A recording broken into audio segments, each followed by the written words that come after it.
धर्मांतरण जैसे गतिविधि में लिप्त होगा उन सभी को मिट्टी में मिला दिया जाएगा। और आज शासन प्रशासन और ग्रामवासियों के द्वारा आज अवैध धर्मांतरण के अड्डे को नेस्तो नाबूद किया गया है और मिट्टी में मिलाया। दोस्तों, छत्तीसगढ़ में मसीही स्ताव की घटना की खबर सामने आना कोई नई बात नहीं। हर साल हुड़दंग वाले मसीह विश्वासियों और मसिंडरियों को टारगेट बनाने में लगे रहते हैं।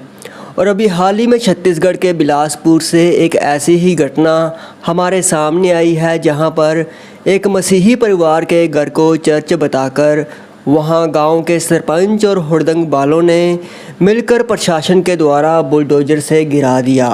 और तो और पूछने पर प्रशासन के द्वारा यह तक कहा गया कि यह घर सरकारी ज़मीन के ऊपर अवैध रूप से बना हुआ था, जिस कारण इसे गिरा दिया गया। जबकि दूसरी ओर सरपंच और हुड़दंग दल वालों ने इसे चर्च बताकर धर्म परिवर्तन का अड्डा बताया, जिसके अंदर रविवार को प्रार्थना सभाएं होती थी। और इसे रोकने के लिए उन्होंने ऐसा कदम उठाया, जिसकी कुछ वीडियो क्लिप्स आइए मैं आपको दिखाता हूं और फिर आगे हम इस बारे में बात करते हैं।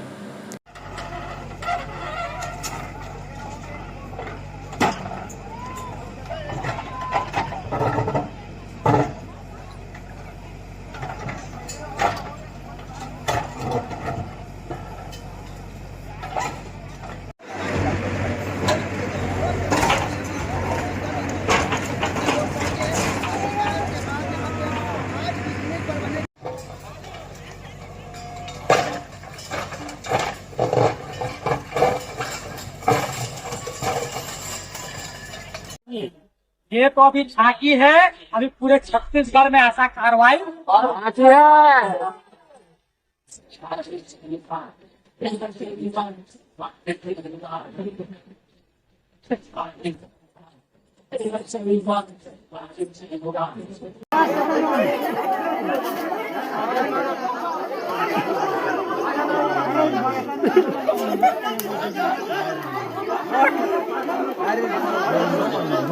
Hayır bu konu neden çıktı?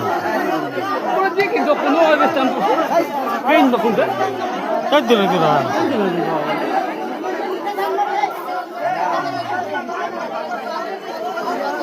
Beran tabi iyi bir şey mecada into. Hari çok manturi ko.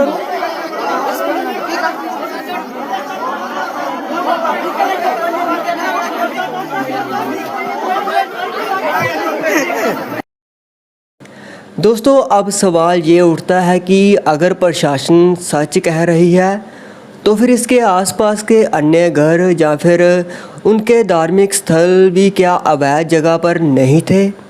क्यों पूरे गांव में केवल एक ही परिवार या फिर एक अलग विश्वास रखने वाले परिवार को उनके घर को ही निशाना बनाया गया? क्या इंसानियत यही कहती है कि किसी भी परिवार को एक अलग विश्वास होने के कारण उसका घर गिरा दो, चर्च का नाम लेकर, धर्म परिवर्तन का नाम लेकर उसके घर को वहाँ से हटवा दो? और यह क्या एक न्यायपूर्ण कदम है? तो इसका जवाब है बिल्कुल भी नहीं, बल्कि यह तो ऐसा दर्शाता है कि प्रशासन के द्वारा किसी दबाव या फिर पक्षपात के कारण उन मसीह विश्वासियों को अलग धर्म का मानकर धर्म परिवर्तन जैसे आरोप लगाकर उन पर सख्त कार्रवाई करवाई गई है। और इसे अगर हम मसीही दृष्टिकोण से देखें तो यह घटना मसीही स्ताव से कम नहीं है।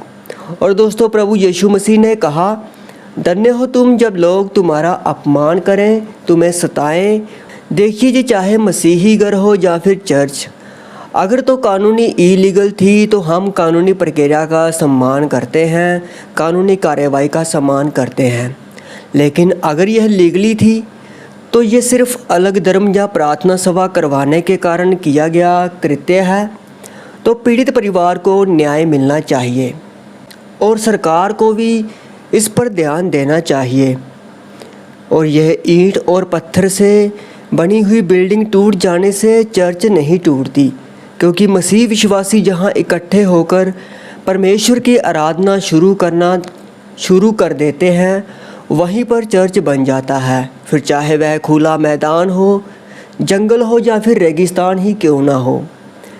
और दोस्तों यहाँ हुड़दंग दल वालों को असल में आपत्ति घर से नहीं थी, बल्कि वहाँ पर प्रार्थना सभाएं होना, वहाँ पर आस्था का माहौल बनना, इससे उन्हें आपत्ति थी, जिसके लिए उन्होंने इनडायरेक्टली किसी न किसी लोकल नेता की मदद से ज़रूर एक बड़ी प्लानिंग के तहत इस घटना को अंजाम दिया होगा और किसी राजनीतिक दबाव में ही वहाँ के प्रशासन को इस पर एक्शन लेना पड़ा होगा।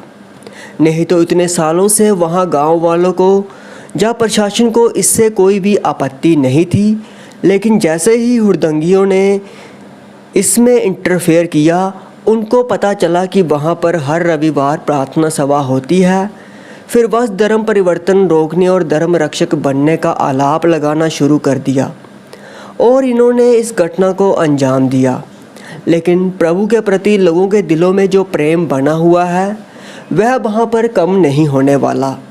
मसीही विरोधी हर साल वहाँ पर मसीही लोगों को सताते हैं, उनके घरों को, इमारतों को तोड़ देते हैं, लेकिन जो मसीह विश्वासियों के अंदर प्रभु का सच्चा विश्वास है, सच्चा प्रेम है, उसे कभी भी नहीं तोड़ सकते, क्योंकि ये मसीह की कलीसिया है जो वहाँ पर बढ़ती ही जाएगी।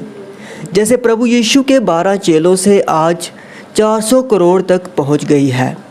और दोस्तों अंत में पता चल जाएगा जब प्रभु यीशु मसीह सबका न्याय करेंगे, क्योंकि वही सबका असली और सच्चा न्याय करेंगे, जो किसी की धर्म, उसकी शक्ल सूरत या फिर जात को देखकर नहीं, बल्कि कर्मों और विश्वास को देखकर होगा। इसलिए दोस्तों ऐसे समय में हमारा उत्तर किसी भी तरह की नफ़रत या फिर हिंसा करना नहीं, बल्कि शांति, प्रेम और न्याय के लिए आवाज़ उठाने वाला होना चाहिए। और प्रशासन हुड़दंग दल के साथ साथ गांव वालों पर परमेश्वर दया करें, उन्हें खुश रखें, उनकी आत्मिक आंखों को खोलें और अपना सच उनके ऊपर जाहिर करें। और जिन मसीह भाई और बहन का ये घर तोड़ा गया है, उनके लिए भी यहोवा यिरे सब प्रबंध करें, उन्हें फिर से दोगुना करके आशीषित करें और एक बड़े घर के साथ फिर से ब्लेस करें। यही हमारी प्रार्थना है। बाकी आप कमेंट सेक्शन में इस वीडियो को लेकर अपनी राय हमें कमेंट सेक्शन में ज़रूर बताएं। परमेश्वर आप सभी को आशीष दे। जय मसीह की।